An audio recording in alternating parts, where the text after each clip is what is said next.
Hey Aisha, welcome to Selling the Couch. Thanks for having me, Melvin.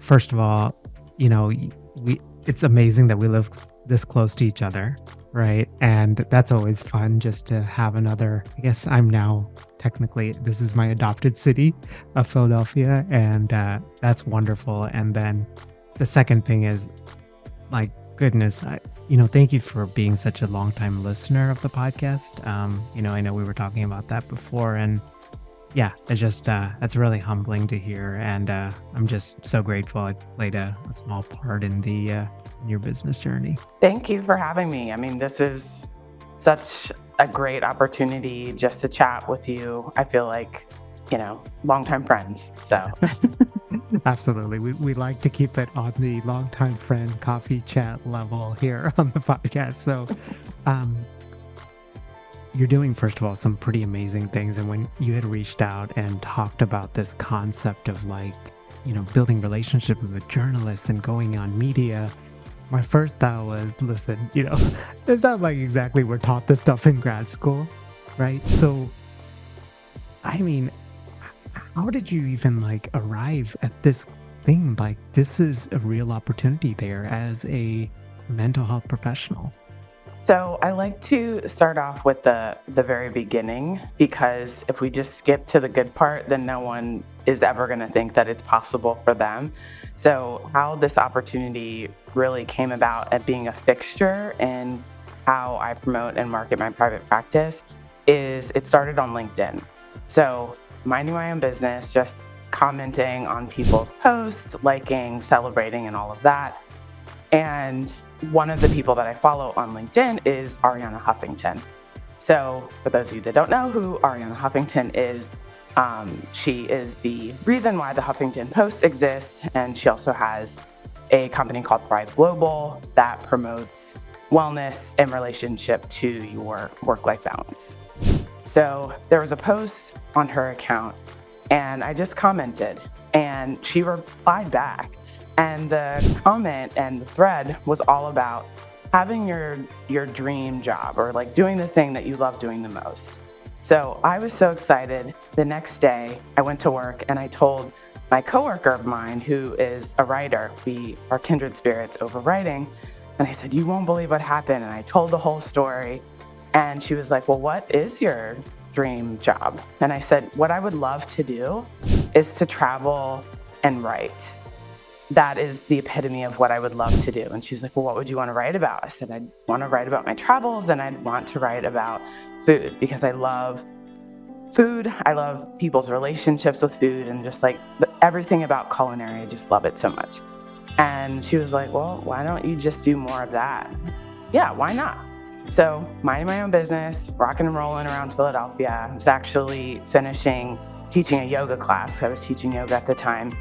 And I was waiting for my bus to arrive, and I was just hanging out in the lobby of the building that I teach yoga, and I looked at this display case of different brochures. And in the display case, there was a brochure for the Art Institute that existed here in Philadelphia at the time. It no longer exists. And so I opened up this magazine, this brochure, and they had two writing classes. One was a travel writing class, and one was a food writing class. Oh my goodness! So I'm just like, real story. Exactly. I was like, I think I'm going to do this. So, and I say I think because I really wasn't sure if I was going to do it. Both of the classes were 10 weeks each. They were taking place in the fall. And, it was part of their adult learning program. So I knew that I wasn't going to be like the oldest student in my class, But what I decided to do was to enroll in both classes. I had an amazing time. I had the same professor for both. And it was like a seminar-based class. It was very small, maybe 10 people at the most for each. And I learned so much. And at the beginning of the class, the professor said, well, everyone, I need you to write down a goal for what you want to accomplish by the end of this class. And my goal was to be more confident in my writing, because up until that point, my writing was just for me. I rarely ever shared what I wrote down, and not necessarily talking about like journals, right? Like I think most people have like a journal that they write down their thoughts, but really just like things that I wanted to share with people, but I didn't have the confidence to do that. So in steeping myself in this writing experience, I gained the confidence to write. So fast forward to preparing to launch my private practice, a lot of the people that I was interacting with, specifically digital marketers, were saying that, you should have a blog. This is the most automated and seamless way that you can promote your business without having to do the burn and churn of like social media or something like that. So I said, okay, like I'm confident with my writing now. Like I could write a blog and I can put myself out there. And as I was meeting with more and more people, I was sharing with them that I was writing every day. And someone that I interacted with, they said, well, if you're writing every day, another way for you to promote your practice is to submit interview requests through Help a Reporter Out. The acronym is called HARO, HARO. So I said, okay, like I'm already doing it, might as well. And I started submitting interview requests to these different journalists, and I got picked up, asked to submit questions, answer questions. Some of the interviews resulted in me talking to journalists on the phone, and that really just became a natural progression of me promoting myself through media coverage. That's amazing. Wow. There's so much in here. Like, would it be okay if we like dive a little deeper? Oh, absolutely. Okay. So first of all, before we get into the meat of this, what did you comment on LinkedIn that Ariana Huffington, do you remember the actual comment? Yeah. So the comment was in relationship to having your dream really fulfilled. And I remember posting something along the lines of like, oh, my grandmother used to say, and then I believe, and I tried to find the post before, but I've been posting a lot on LinkedIn, so it's kind of hard. It's like buried in there. And Ariana responded with, oh, my mother used to say. And so my heart melted because I was like, oh my God, Ariana Huffington. Now, of course, my beloved partner, he's like, it might not actually be her. And I'm like, it doesn't matter if it's actually her typing those words. It's a LinkedIn profile. Cool. Yes, it's a LinkedIn profile. I understand. She's a very busy woman, but this just meant the world to me. So it was in relationship to really fulfilling your dream and not allowing it to just sit on a shelf and following through. And I think that thread really runs through not only my private practice, but also the work that I do with therapists as they're trying to build their practices, is making sure that they keep the fun and the creativity and the thing that makes them as a thread that's going through everything that they're doing. Because if you don't do that, then you're not really building a practice that's going to support you in the long term. You're just going to end up resenting the business that you work so hard to build. Yeah, I mean, that's a great way of saying it, because I mean, I'm running into this with STC, right? Like, which is, I'm thinking a lot about building what does a business look like that I love and I enjoy and I love doing the things, right? Because it is easy, right, to build a business that generates revenue, but you could hate that business, like you said, right?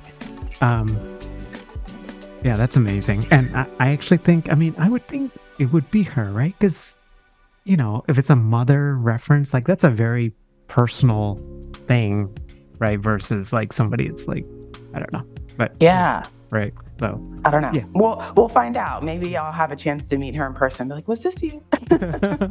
Yes, I do remember that post. Okay, so you did this. You took these writing classes. From those writing classes, at 20 weeks of content, right? Like so much you learned. What would be like just one simple pearl of wisdom that you gleaned from both of those classes when it comes to writing? The thing that I garnered the most, and this sticks with me, is the page is not judging you. So a lot of times people resist the urge to even write down their thoughts because they're afraid that they're not going to come out eloquently. They're afraid that it's not going to be the next, Pulitzer Prize, or, I'm never going to be the New York Times bestseller with all of this on the page. And it's like, the entity that's judging you is you, your inner critic. The page is not judging you. It is very agnostic, so to speak, in the writing process. So that is one of the biggest things that has allowed me to free myself from editing as I'm writing. Just write. And when I tell my coaching clients that, like, just write, they get really hung up. Like, I don't know what to say. So the other thing that I encourage people to do that I learned from this class is start small. So don't start with the blinking cursor of, your Google Doc or your Word document. You can start writing on pen and paper. And if there's a big sheet of paper that's overwhelming to you, start with a very small Post-it note.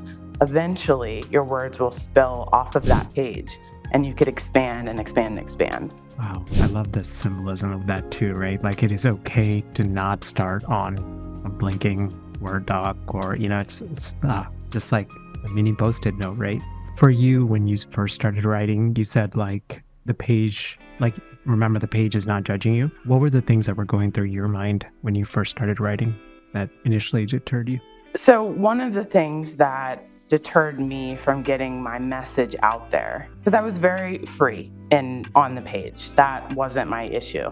The thing that was holding me up is sharing it. And one thing that held me up was no one else is going to like it. If you put it on social. Yeah. If I publish this on my website, if I share this with a friend or a neighbor or a coworker, they're not going to like it. They're not going to understand why I wrote it. They're not going to understand the message behind it. They're going to judge me based on what I wrote. And so that was keeping me from sharing what I had written. And, throughout my lifespan, pages and pages and pages, digital and physical pages of my thoughts, of what's happening in the world, what's happening in my life, and no one has ever seen them.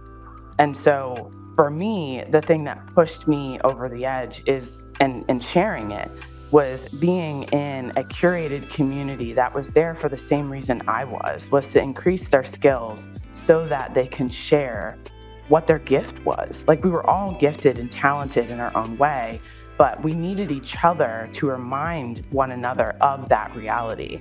And I think without that community, I would not have had the courage to do that. What was it about the no one's gonna interact with my content, like, at a deeper level? What was the underlying fear with that? I think the underlying fear was rejection. Before we started recording, I shared with you that I grew up as a military kid. Both my parents served in the United States military, and that required us to move around a lot. So I was constantly the new kid. I always had to reintroduce myself, and that allowed me to be very adaptable, right? Like, I had an elevator pitch before people knew what elevator pitches were. And so I was really, really used to having to start over. But at a certain stage in my development, I also got very used to rejection.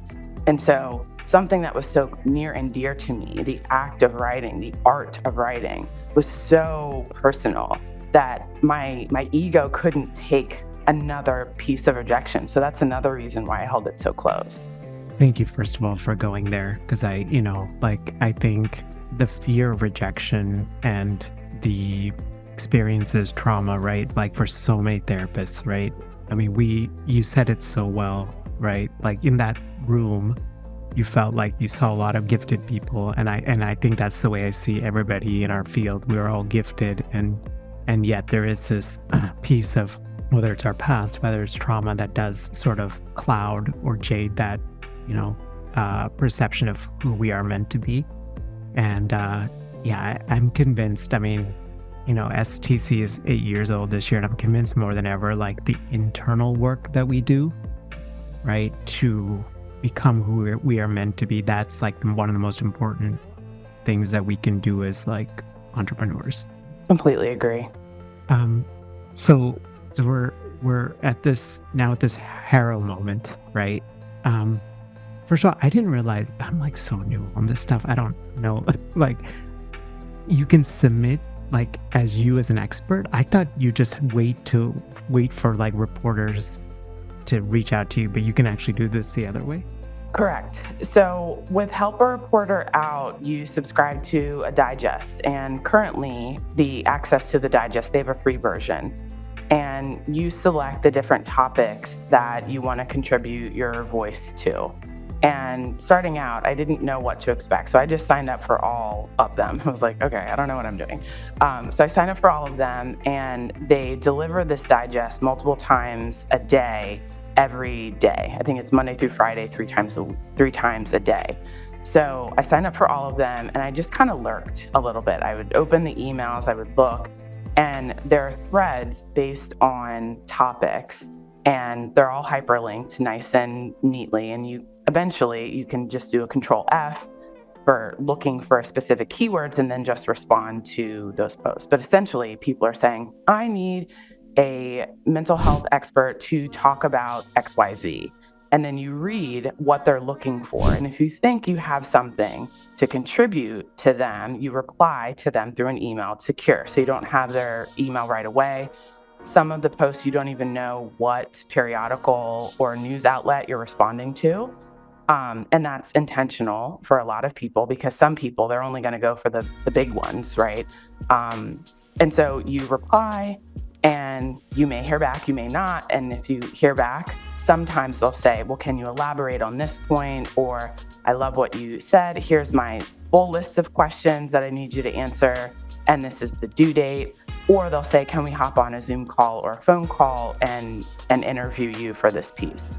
Okay, so there's some real options. And then you said a little nuance. So it sounds like sometimes media, they won't even put what it's for, just to kind of deter people, I guess, like from focusing on certain big ones, like to actually like get more, I guess, from their perspective, more responses maybe. Yeah, I think the logic behind not putting the exact outlet that you could be featured in is they don't want to get people that are just going to performatively say what it is that they have to say about a topic. They really do want your honest opinion and really seeing if what you're saying is actually useful to their readership. That's interesting. It's also interesting that, authenticity and showing up was something that you came into, right? And it's actually it's a skill that's highly valued for something like Help a Reporter Out, because they want those authentic interactions and those authentic moments. Okay, so I wanted to shift a little bit. What are some maybe we can just focus on three tips to just grow your relationships with these journalists? Is it just checking Help a Reporter Out day to day? Is it having, or is it having a general framework of this is a response? Because I could see this being very time consuming, right? And there may not be an ROI at all, right? So because they may never reach out or whatever, right? What are some of the most efficient ways to do this and think through this? Well, I think starting with Help a Reporter Out is easier because you have a framework there. They're presenting you an option. You decide if you want to take advantage of that option. You reply, they reply, and then it's done. I find that when I'm encouraging my coaching clients to try something new in their marketing, it's easier for them to take a leap of faith when there is a structure and something to anticipate, as opposed to it being send an email out to a random journalist that you've never met on LinkedIn. That's a little bit more scary and intimidating. As far as what you said about the ROI, so this is one of the pitfalls that a lot of therapists fall into. It's well, I want to guarantee that I'm going to be featured in this periodical. I want to guarantee that I'm going to get into a certain news outlet. And here's the thing. There are certain things that you can guarantee, and marketing, I relate it to planting seeds. You don't necessarily know what seeds are going to bloom and blossom at a certain time frame. All you can do is nurture that relationship. So if a journalist doesn't reply, don't see it as you wasted your time. Use what you wrote and repurpose that into content for your website. You can turn that into a full blog. You can turn that into social media posts if that's how you're promoting your practice. If you have a podcast, you can promote it that way. So anything that you're doing in the spirit of getting your message out there and your voice out there is always time well spent, as far as I'm concerned. Yeah, I love that. It's a very subtle thing, but I love this shift, right? Not seeing it as a rejection, but maybe as an opportunity. Yeah, and the image that came to my mind is tending a garden, and build and planting these little seeds, and you never know where things will happen, why things will happen. But I think it's so funny. I'm gonna look over here because I have folks that listen to the podcast know this, but I have a quote wall, which is basically a whole bunch of post-it notes of like inspirational quotes. And I wrote one down this morning, which is, it's funny that I wrote it down this morning. It's consistency leads to growth, but the key is to be consistent over years and decades versus just weeks and months, Yes. you know? And I think that that's the thing I'm taking away from what you just shared, right? Like, not just, and, not just seeing one thing and like, okay, I'm done, What other things would you recommend? So, in terms of, building relationships with each other, one is long-term and seeing it like a garden. Yeah. I mean, to be quite frank, it is all long term. So, one of the other pitfalls that some therapists fall into is that they want instant results. And marketing is not an instant result practice. It is a slow build. Because you were featured in the Washington Post today does not mean your phone is going to be ringing off the hook tomorrow. You have to give people time in order to find you.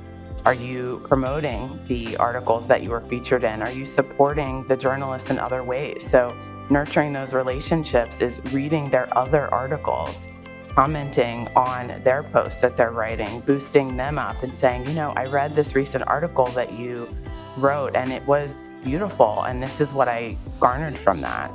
It is very similar to what I teach when you're building a reliable referral network. It's just not about, reaching out to people when you're trying to fill your caseload. Yeah. That is a transactional relationship and people can see that coming from a mile away. You really want to take the time and be intentional with people because those are the people that stick around for you. That's how you really build community and build up this longevity in your business. So the other pitfall that I want to mention as well, and I hear this a lot, is, if I get featured in a periodical or news outlet, then I'll get a backlink for my website, and that's, boosting my SEO power.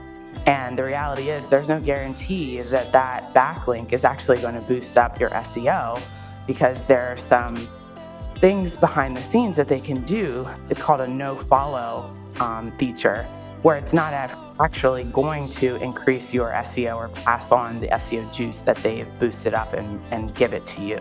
So I want to encourage people to not only look for those quick fixes and the things that are more or less like the vanity aspect, look at it from a standpoint of you're contributing your voice, you're helping to destigmatize mental health by talking about it in the public sphere, and people are interested in sharing what you have to offer with their large readership. And does it help you in your practice? Absolutely it does. Like, people are more likely to trust you if they know that you've been featured in a well-known periodical and news outlet. So that is the positive impact. But overall, I want to deter anybody who's thinking like, now I got to reach out to all these journalists so I can fill my caseload. It's like, it is a strategy, but I want to encourage you to know that they're people just like you. So if someone was to reach out to you every time they needed something and you didn't hear anything after that, you'd feel kind of salty about it. Yeah, no, 100%. I think it's a very good point, and I think it's something that we therapists forget when we put on our business hats at times, right? Because whether it's panic, fear, right, or whatever might be happening, right? I think when we're in the therapy room, right, we're excellent. That's like seeing humanity, being present, right? But then sometimes I think when we put on that business hat, it's like it can easily turn, transactional. Absolutely, really good point. So I guess I had a couple of questions and then we're coming up right on the time, but probably go a little bit over. It's okay. You're reaching out to these journalists and in LinkedIn, is that generally how you're finding them? No. So when I first started, it was primarily through HARO. That's how I started. Okay. And then eventually they were finding me. So the more that I wrote on my blog, the more they were interested in hearing what I had to say. So it was almost like a symbiotic relationship. When I would reach out to them, they would know more about me, whether they reached back out to me or not. They would go to my website to do some research on me to see like, oh, is this person who they say they are? And oftentimes when journalists would reach out to me without me having to reach out to them, they would say, oh, I read your blog on your therapy website about anxiety, because that's what I specialize in my private practice. And that really gave me this nice, like, oh, wow, like this professional writer is reading my blog and is impressed and wants to talk to me. Like, how amazing is this? So, to bring it all full circle, sometimes people feel like, my blog isn't for anything other than to like boost up my SEO. It's not really helping people. No one's reading it. People are reading it. People are seeing what you're doing, whether you know it or not. And don't do it only because you want that external validation. Do it because you know deep within you that it is serving a larger purpose. Absolutely. I think this is the other thing I'm like slowly learning as a person and a business owner. Like so much of this is like checking our ego, and being okay with like producing content and, not getting tied to the results, but just the magic of creating that content and putting our voice into the world, right? And it's the process for sure. Yes, it is a process. And, for any of your listeners that, have been on this emotional roller coaster of trying to market your practice, especially marketing online, just know that it does take time and it's time well spent. And there are certain strategies that work for certain people, right? Like I love writing. There's nothing else I'd rather be doing. And for people that do not like writing, you have to write in your business. There's no way around that. But there are ways that you can be supported in that writing journey. You don't have to do it alone, just like how I did. I started it off with a passion project, and that ended up serving me well in my business. So you can do that too. If there's something that you're just not excited about or you're feeling insecure about, start with what you are excited and passionate about. And maybe, just maybe, it'll actually spill over into your business and it'll help you grow over time. Yeah, I mean, it's a real nuance there. Like, I think if there is like an inkling you might like something, right? Like writing or podcasting, whatever it is, right? I think leaning into it just to at least see where it could go versus like dismissing it like, too much work or whatever, right? Like, listen, for those of you guys that are listening, if somebody like me who could do this, who's naturally very introverted and, never imagined doing something like this, right? If I can do it, like you really can. But I think it's kind of good to be a little naive at the beginning, and I think that's, something I learned too. Aisha, I'm so grateful for you, grateful for just this conversation. I feel like our time just flew by. Where can we learn more about you, and tell us some of the ways that you're supporting therapists as well?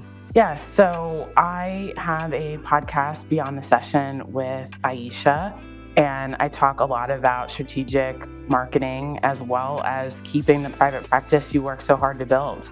A lot of therapists, get discouraged along the way because they put so much effort into starting it and they just realized all of a sudden that it's harder to keep it going. So that's what we're talking about on my show, and I'd love to, have you listen in. And the best way to find me online is through my website, AishaRshabaz.com. I float around the internet here and there. I'm obviously on LinkedIn, Instagram, TikTok for as long as it exists. Right. Yeah, that's wonderful. We'll definitely include that in the show notes. Aisha, I'm so grateful for you and grateful that we got to connect and grateful for this conversation. Have a great rest of your day. Thank you, Melvin. Bye.